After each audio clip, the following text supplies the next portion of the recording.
Britain is a free society and I admire that a lot. I tell you, it's difficult not to get into the habit of swearing when you're around British people. It's as normal as day and night. You need to go to the football stadium to see how bad it can get. It's crazy. There's a reason why the colors of the rainbows are so bright. Hi, it's Gloreeyah here. Welcome back to the channel and I hope you're well.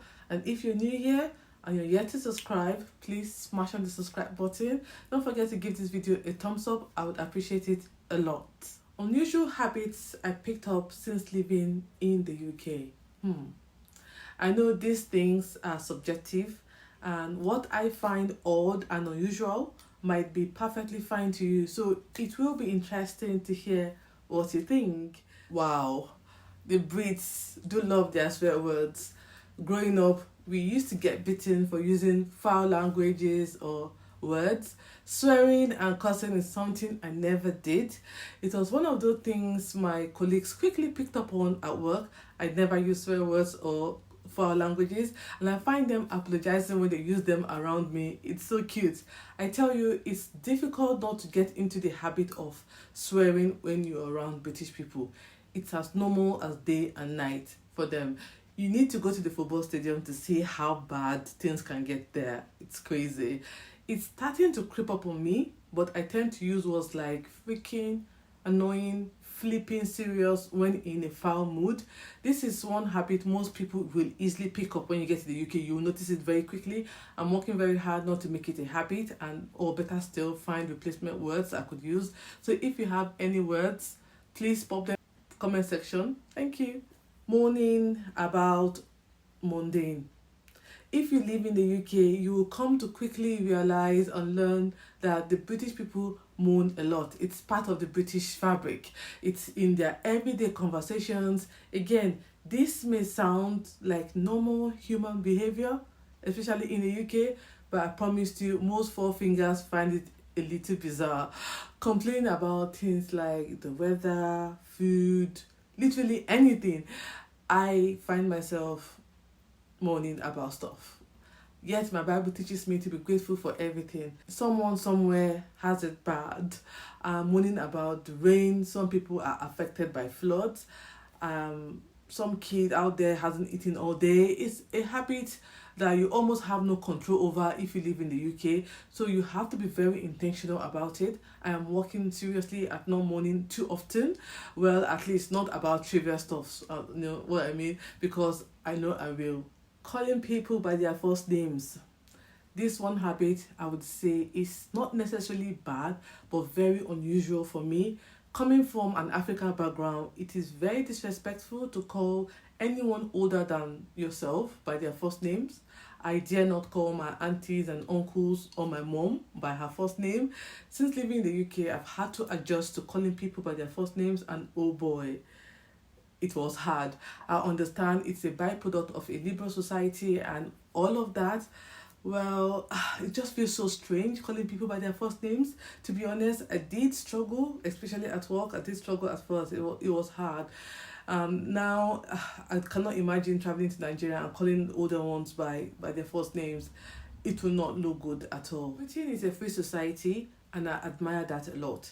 When I started living in the UK and I hear a stranger call me darling, you can only but imagine the shock on my face. And I'm like, hold on a minute, do I know you? I would like to know in the comment section the origin of this habit. The postman, the lady at the till, literally anywhere you go, you could hear someone call the next person sweetheart and darling, and they probably have never met. And yeah, it was really strange and unusual for me. And guess what? I've joined the bandwagon. Ta-da! Are you surprised? Well, I guess not. I must say, I don't do it very often. I do find it very unprofessional when I hear it, especially at work. Again, it's one of those habits that I will be dropping at Heathrow Airport when I'm traveling back home to Nigeria. I understand it's a way to make people feel welcome and accepted, but yeah, certainly very unusual habit that I have picked up since living here. Most immigrants find it difficult to make friends.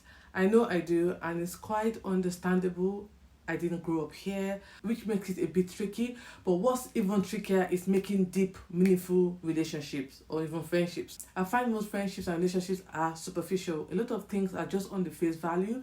Why did this point even make it to the list? I don't know, but I feel I should mention it as it's a habit I am unconsciously developing, but wish I didn't.